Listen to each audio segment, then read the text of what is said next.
Hey, what's up, y'all? What's up? What's going on? How y'all feeling?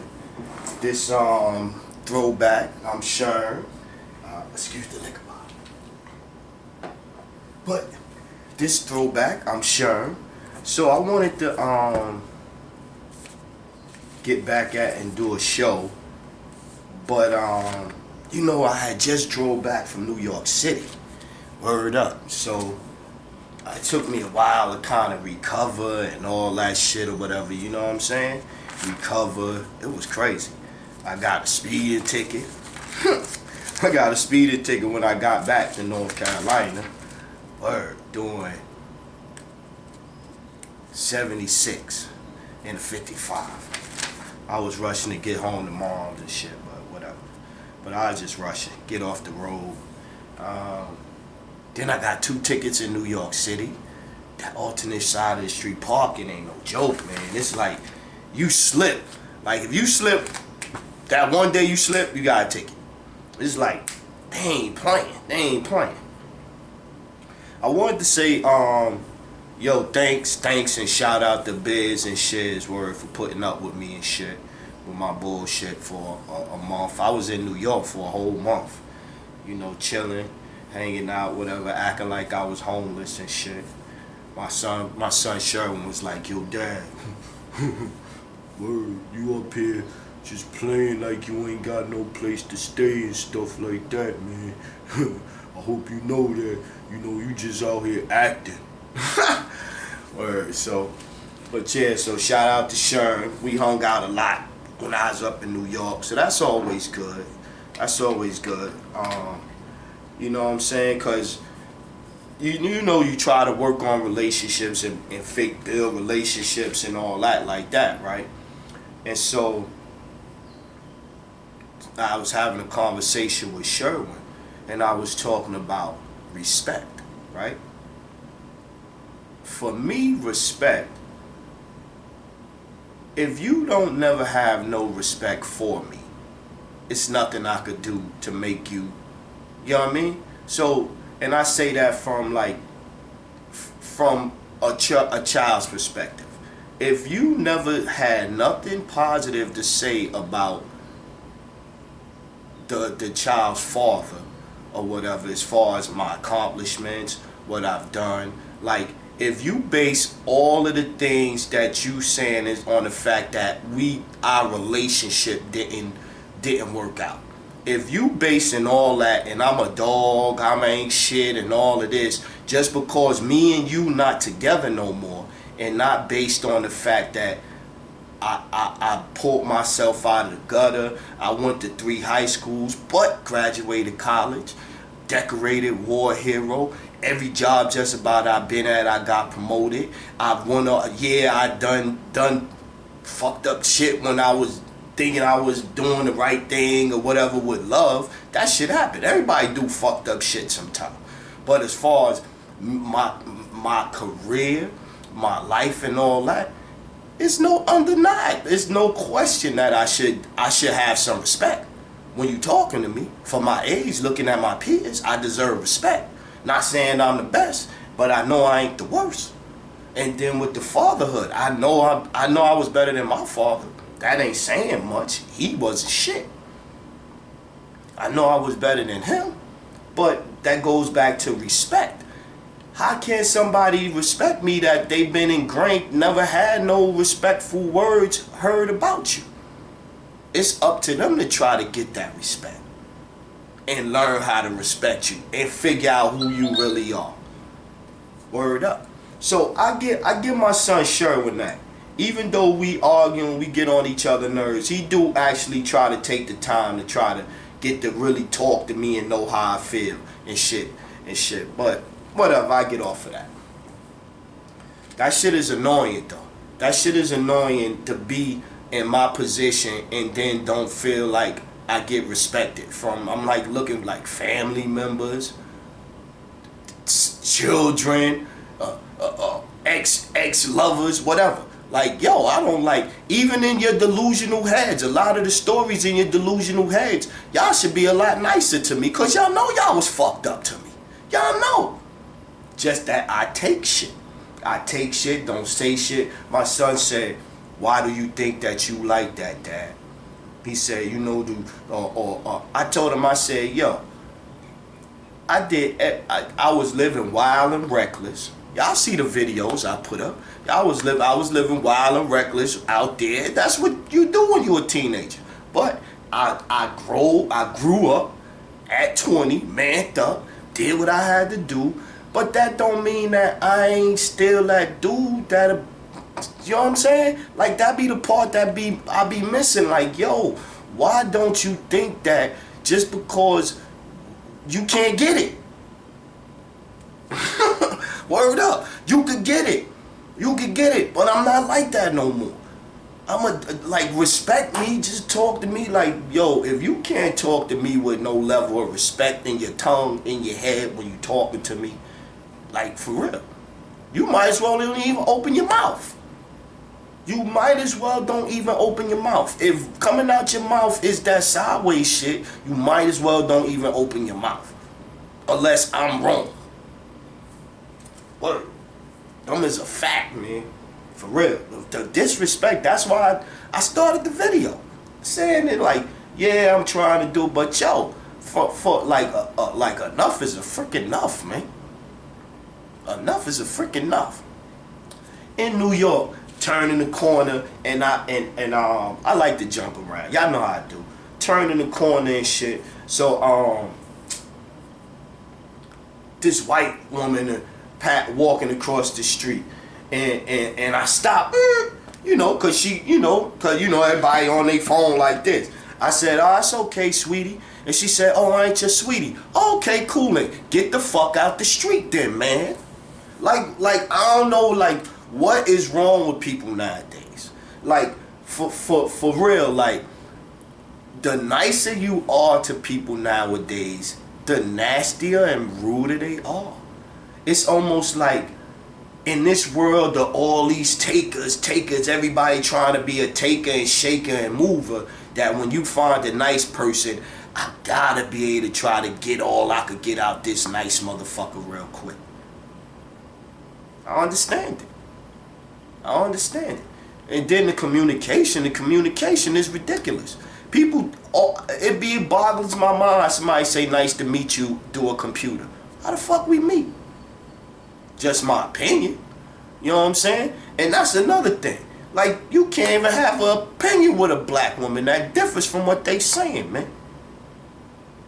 Shit's ridiculous, man. The level of respect, man. It's like, yo, y'all want to be respected, but y'all gotta get that respect up. Especially for somebody that deserve to be respected. For real. For real, that's for anybody. If this individual you going to talk to, the Pope, the president, even if you don't like his clown ass. But if you going to go talk to him, you can't just be all out the face with it. You can't. You just, that's not how that's how it is. Word. People want to live in a world that's not really even the world. You can't have a conversation. Like, for instance, you got Joel Epstein, the billionaire. They just decided to arrest him and charge him and all this shit. Finally, right?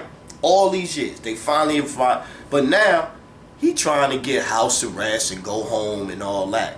But meanwhile, Homeland Security, the feds, NYPD detectives and all that just arrested R. Kelly again. Cause somebody watched the Lifetime series for the first time and they figured out some new charges they could hit him with or whatever the fuck. Like, come on, man.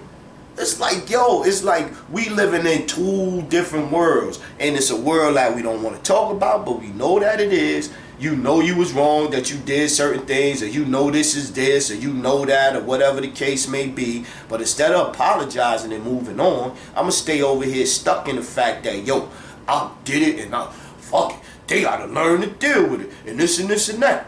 And then go to Facebook and social media pushing your fucking dumb shit. That's the alternate reality. Like, nigga, that's not even the reality. You know you was wrong. But instead of apologize, you want the other person that you wrong to fucking forget about it and this and that and let you live. That's how we living right now. Dudes different now though. They really are different. Dudes are different, and I don't know if it's if it's because the dudes is different, the women is more manly because the niggas is more feminine.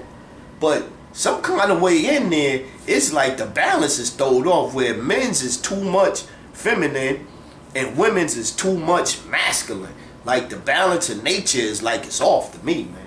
I feel like it's off. Talking to my nigga Biz. Biz got stick up kid tendencies.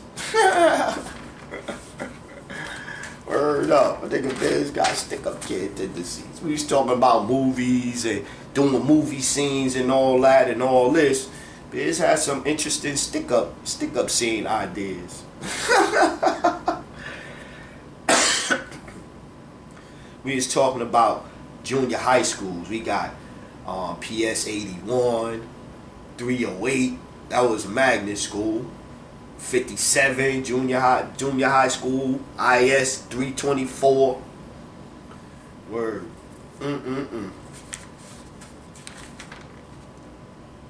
73. G went to what? G went to 271. A lot of heads went to 271. My brother Cho went to 271. That shit was crazy. Word. Shout out to my nigga Bish. Shout out to E. I seen so many people when I was in New York, man. I was loving it. Because, like I said, I really stopped fucking with the streets. Not because I didn't love the streets. Dude, don't love the fucking streets. Everybody love the streets. As long as you on the right side of the street. The streets is when the streets get hot, boy. When you on the wrong side of the street and the streets get hot, you gotta escape. But I left the street alone and all of that because I knew that if I stayed in that, I wasn't gonna be able to survive. I didn't feel like I could do them both. It was like I was trying to get to that money. So to get to that money, you gotta get in there and fucking focus and shit. So I really stopped fucking with the hood like 30 years ago. Yeah, about 28 years ago, really like stopped fucking with the hood. Yeah, I went back in and dabbled and, hung out. I know people, of course, but like in the streets, yeah, nah. So, and I say all that to say, yo, I laid my credentials down. I fucking laid my credentials down. Niggas say laid they sword and shield down. I laid my sword and shield down. And my shit was battle tested. For real, yo. For real. My shit was for like for real. Like for real. I wasn't no I was thinking about that too. I still wanted to keep my, you know what I'm saying? I still wanted to keep my soul in the whole situation. You know what I mean? Like I would always have that battle where I be seeing the guy in the red shirt or the red suit and the guy in the white. I always do that. I always play that devil's advocate with myself, like, you know what I'm saying? And when I was younger, I didn't really care as much about going to jail. But then once Yasmin, my oldest daughter, was born, once she was born, that kind of made me want to not be talking to her through bars. That's kind of what made me want to chill out with the real dangerous shit that would put me in jail. So I say that was around 19-ish, 19, right before I went to the army. Because Yasmin was born, then I went to the army. Word. Shout out to my nigga Bish though, like I was saying. Bish remind me of his pops so much, man. Word up. Nigga remind me of his pops. Word. Yeah, Skin was telling us about how our born used to our born used to give the nigga Bish beer in his baby bottle. In his baby bottle to make him go to sleep in the park. Son, so sometimes, man, and I say that, and you say that not to be like, oh, that's fucked up child abuse. Nah, that's to say like, yo, so you understand how a person tick, man. Sometimes a person tick a certain way because, you know what I mean? Like he said, yo, Sherm, you see why I don't like beer now, right? I said, I bet, nigga, bet you would never want no beer after that. So it lead to, like, you know what I'm saying? Like, but that's my nigga. So I was talking to some, so after the Ultimate closed, I didn't know this one. After the Ultimate closed, alleged Big Ron, Till, Terry, Butchie used to play Utah in the Park and Catch a Flow late night. I did not know that. Very interesting. Knicks was selling for 40 upstate during them days. That's crazy. That, you know how crazy the flip. That's why everybody was going OT. You go OT with an ounce. You go OT with an ounce. 2 ounces come back like, oh, I flipped big. Word up. If you know the names, you know the history. Yep. I ain't even gonna hold you on so follow the bouncing ball. Yeah. Word up. If you know the names, you know the history. That's I think I was talking to Big Pop. Not talking Big Pop, Big Pop and shit, and about that whole, you know, that whole thing, situation, they family and stuff. So yeah. Shout out to Big Chuck Neal and Big Pete.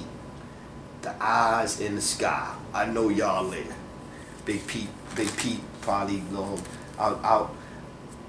Big Pete was having a get together, and it was on the 4th. But I know if I stayed to the 4th and then tried to drive back after traffic and all that, so I left the 2nd. I left the 2nd to get back here before, you know what I mean, before the traffic got bad, because it was almost bad. It was bad in Jersey already. And I left, what, Tuesday, the 2nd. Horseplay, ball, fought, bully people that talk tough, DJ, etc., etc. Yeah, that's pretty much what Horse did. Never did any drugs. Right in the hood, 55 look 40. Yeah.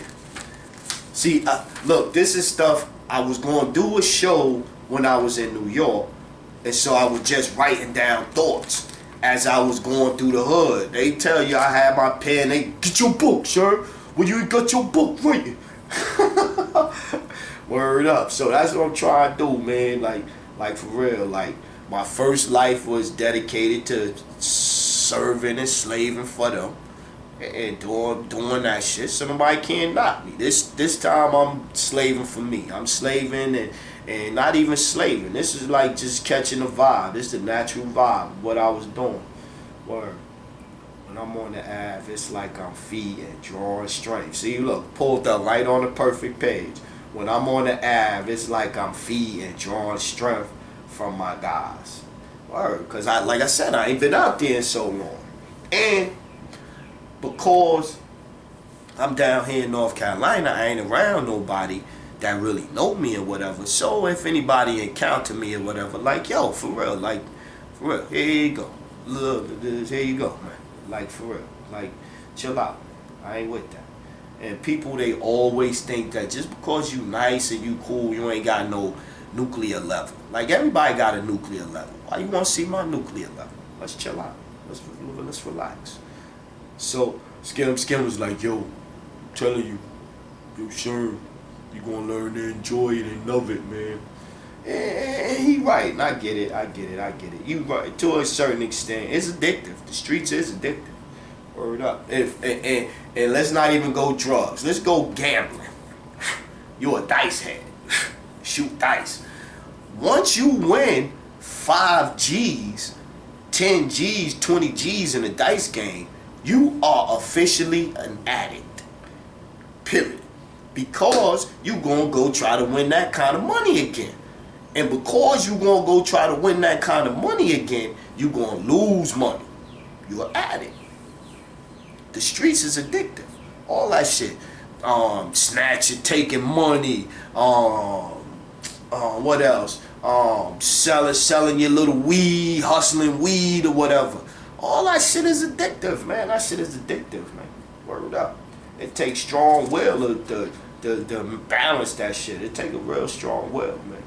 To walk a fine line where you playing in the white world and moving up and this and that, and then on your off hours you Batman. Come on, make it out of here. So I'm making them more, trying to acquire. Yeah, I'm trying to get, I was looking at this storefront, right? So I'll be on wax saying how I feel about the storefront. So the storefront, I want the storefront. I want a store, I want a restaurant.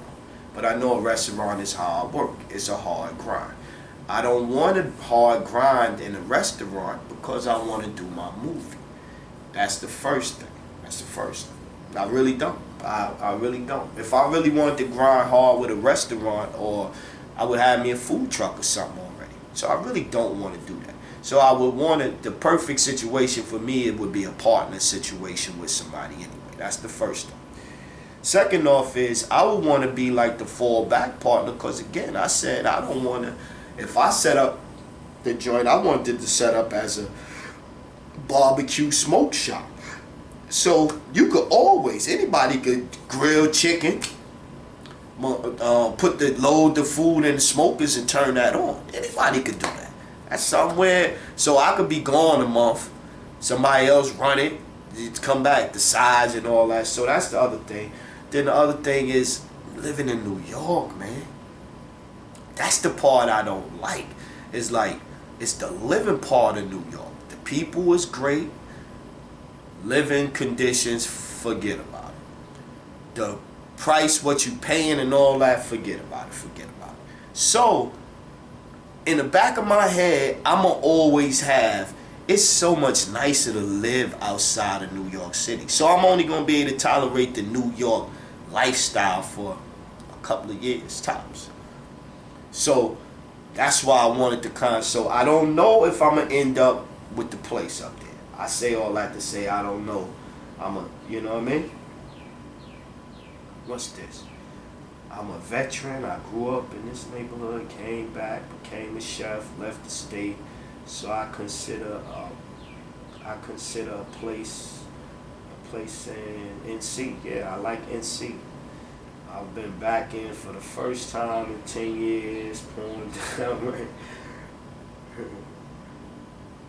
do a video.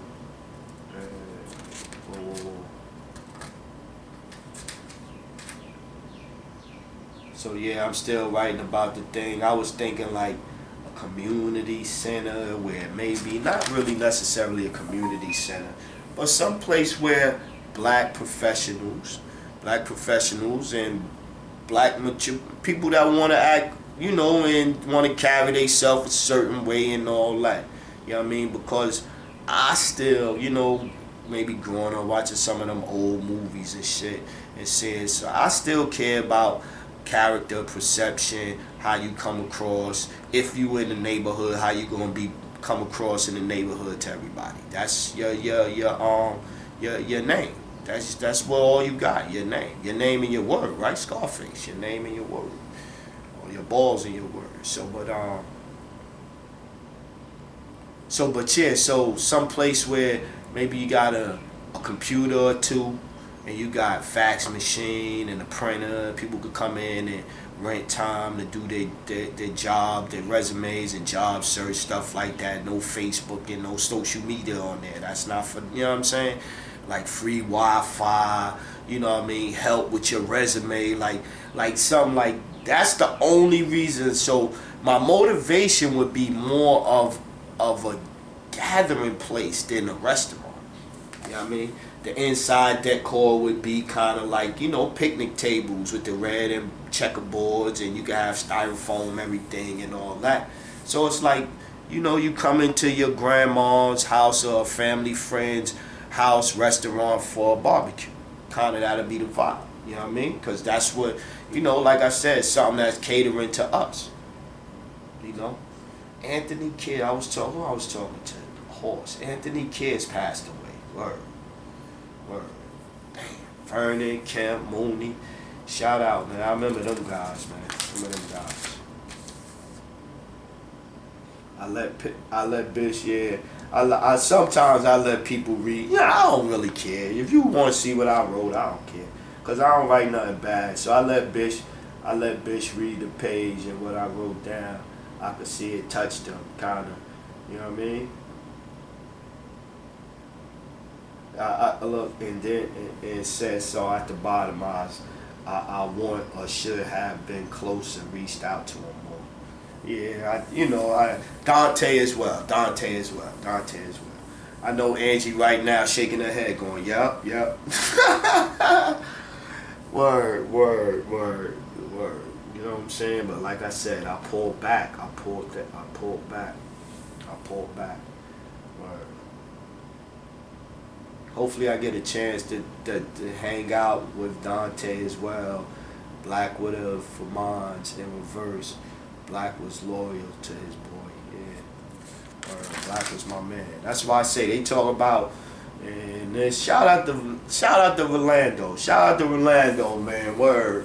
And hanging out with him, vet talking to him about some vet stuff. He was in the Marines and all that. Word, my man he was about his bread too, boy. Stick 'em up. He about his bread too, but he got two wonderful daughters, man. His daughters wonderful, man. Shout out to Milan. Shout out to P Sav. Word up, gotta definitely shout out P Sav. Word, me and Sav hung out one day. I took him to his crib, locations unknown, but I took him to his crib, and it took us I took the back way because I didn't want to take no highway. He like, all right, so we gonna shoot. You gonna have to go the long way. So we went back to the Bushwick and back by the cemetery and all that stuff. So, but we was listening to old music and stuff like that. So it was mad cool. It was mad cool hanging out with my peoples, man. Word up, cause that's the love that I can't get. I can't get here, cause nobody. It's no connection. It's no, childhood, whatever. And then I was talking with somebody, and they were saying like everybody is afraid to trust anybody but people that they grew up with from you know what I mean. So you come anybody new, you don't want to really give them the chance or whatever. So whatever. A hustle that we had other than drugs, CeeLo, dice, playing cards, numbers runner, tonk, gin rummy, pity pat, 21, poker, which I hated. I hated poker. You lose your money too fast in poker. You have one good hand and you bet on your hand and your hand ain't good enough. That's just all it is. That's simple. You had good cards. They just wasn't good enough. To the hole. Oh yeah, to the hole. The gambling spot. One member told me he had at least $1 million in cash flow through there. You could gamble, dice, play dice, get drinks, have your how they call it, a happy ending, have you a happy ending, build with the brothers or just chill. Like he said, my man said you had everything in there. He said, man, he said, man, I was popular with everybody, the chicks in Brevoy, everybody. He said, the thugs over here, the gamblers over here. He said he had a 10-year run. A 10-year run with a gambling hole in the hood. Yeah, I'd say you easily touched $1 million too, bro. I say maybe even two. Maybe even two. Yeah. This wasn't a down the hill or up the hill production. Brim, Gaz, Ice, allegedly. LOL.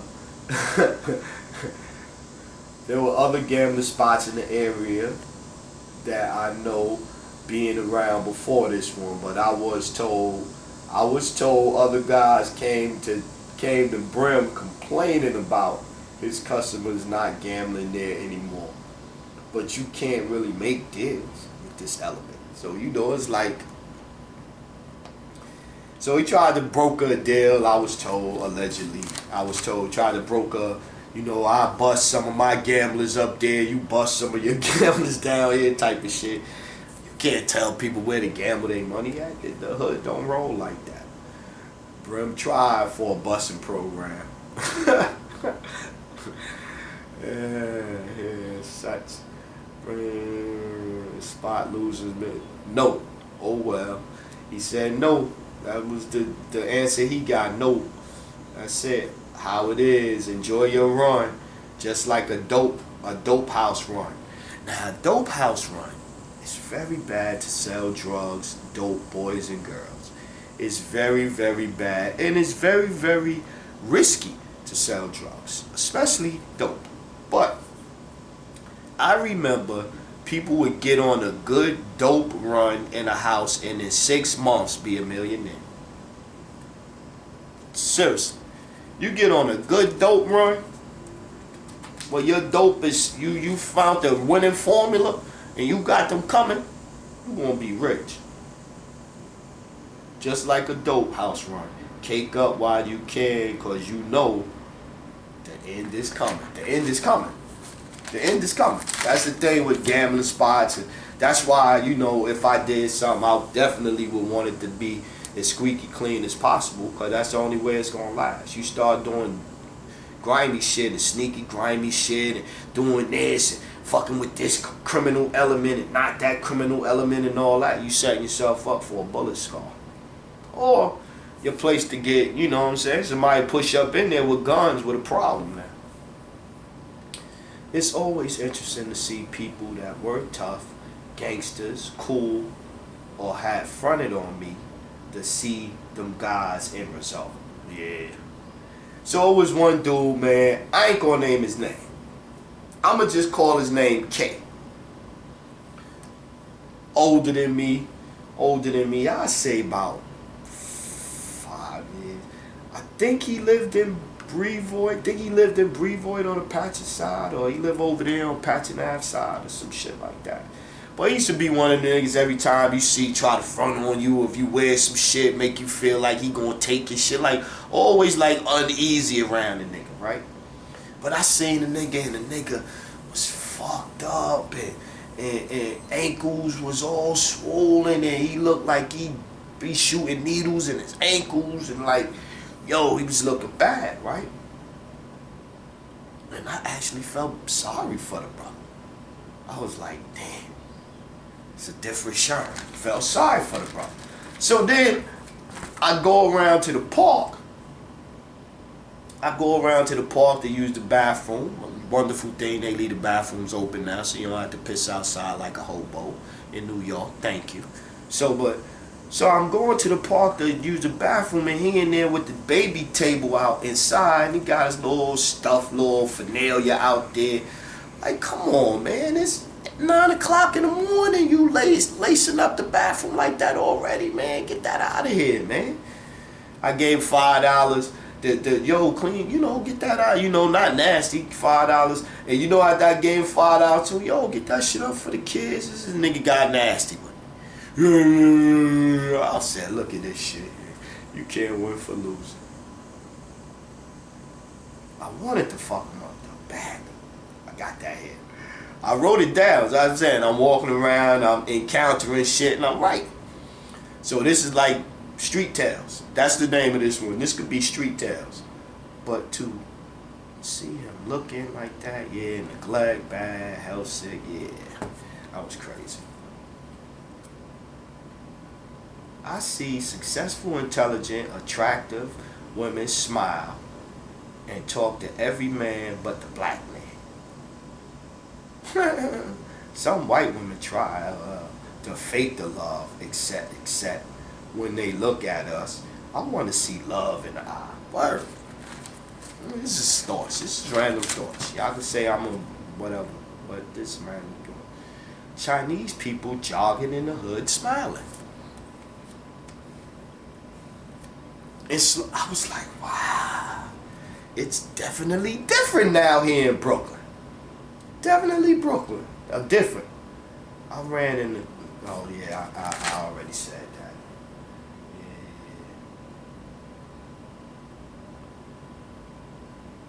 Oh, yeah, here go. This was one. So, mimosas with Miz. We tried, me and Miz. Shout out to Miz. Mike Till. So, we tried to get some mimosas one day or whatever the case may be. Or did we have, I don't know, but whatever. Did we have mimosas that day, Mike?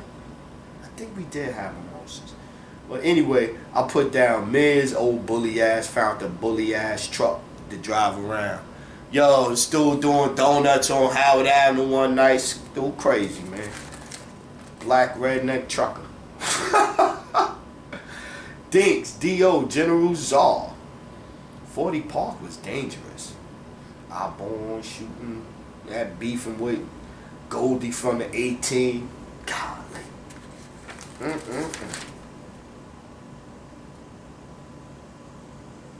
Which led to skimming our bone in the situation. This was the dumb shit somebody. This I ain't gonna call it dumb shit. This is something a woman said. They said we love Beyonce so much because Jay loved her so hard.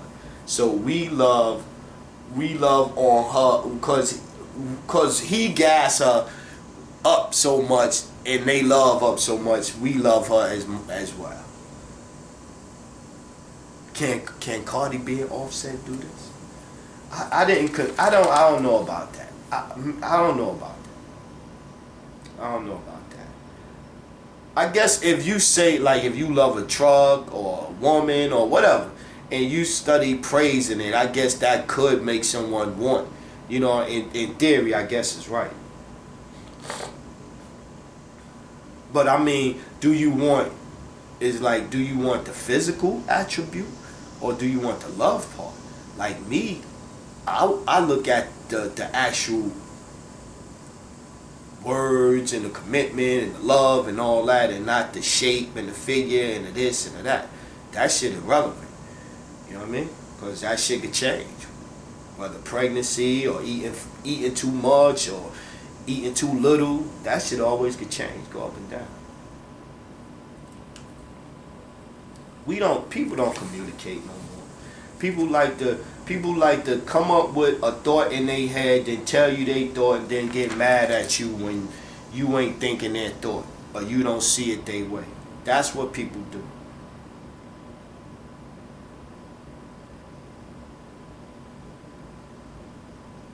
Oh, okay, I was like seeing, like the other thing is to see some young men come back, and see some young men how they grew up. You know what I mean? See who's still the same, who's different, how much are they different? You know what I mean? How much are they the same? Like those type of things. Like that's the type of stuff that, you know what I mean? That's when you know, most of my time as manager, I've been manager. So, you know, you get to evaluate and looking and evaluating situations and people and stuff. You know what I mean? It's just a byproduct of what happens. That's how so-and-so was. A roach-ass ninja that grew up to be a roach-ass man. It's crazy. I ain't gonna get no names on that one. We gonna let that one sit.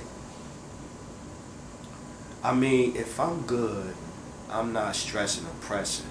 So when something I do upsets you, rubs you the wrong way, or simply I could have done another way, different approach, see differently, whatever, right? So,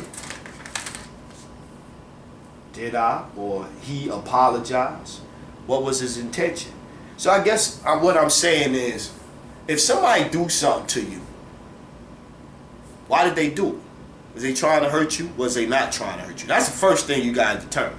So if they wasn't trying to hurt you, but it did hurt you unintentionally, and they say sorry, you should let it go.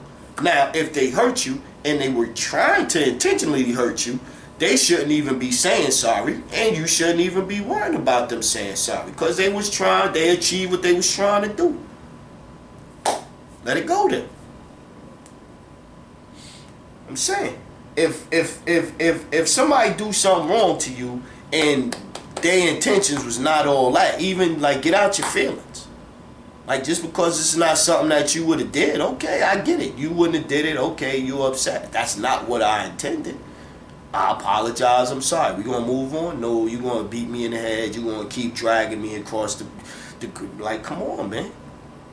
Like for real, I was telling somebody recently, I was like, yo, no matter what, like my life right now deserve call for a certain type of woman.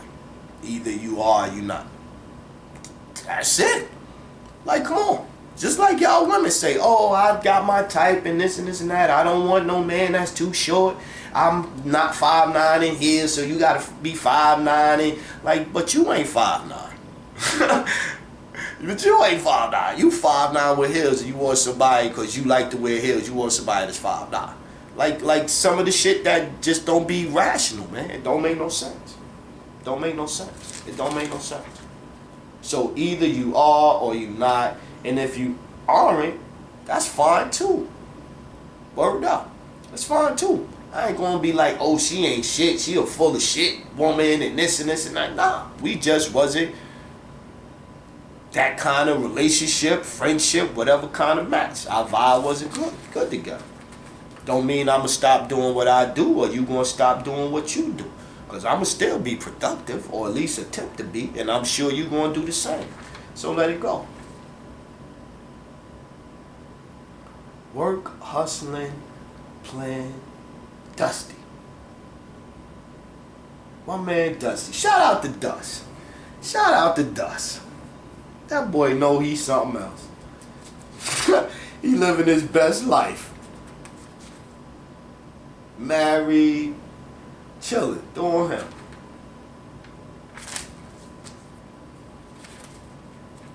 So many views, opinions. Little E, Mark, Sherm, Pete Savage, Chuck, Tank. Shout out to Tank. Shout out to Tank and Mr. Phil. Tank and Mr. Phil was wonderful.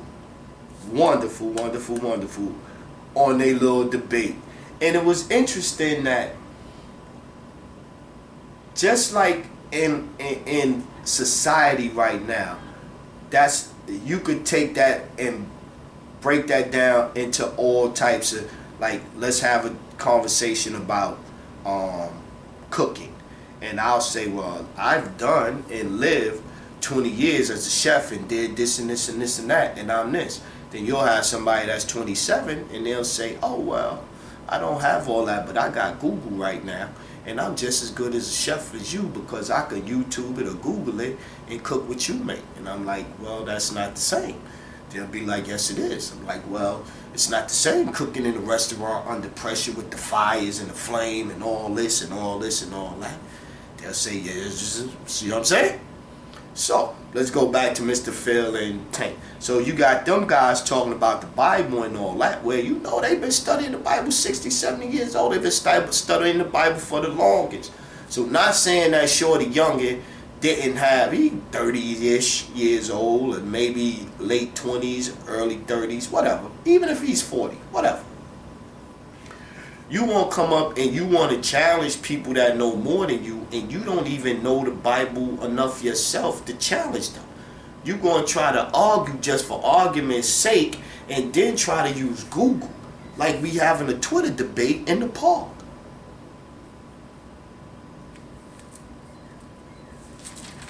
Crazy.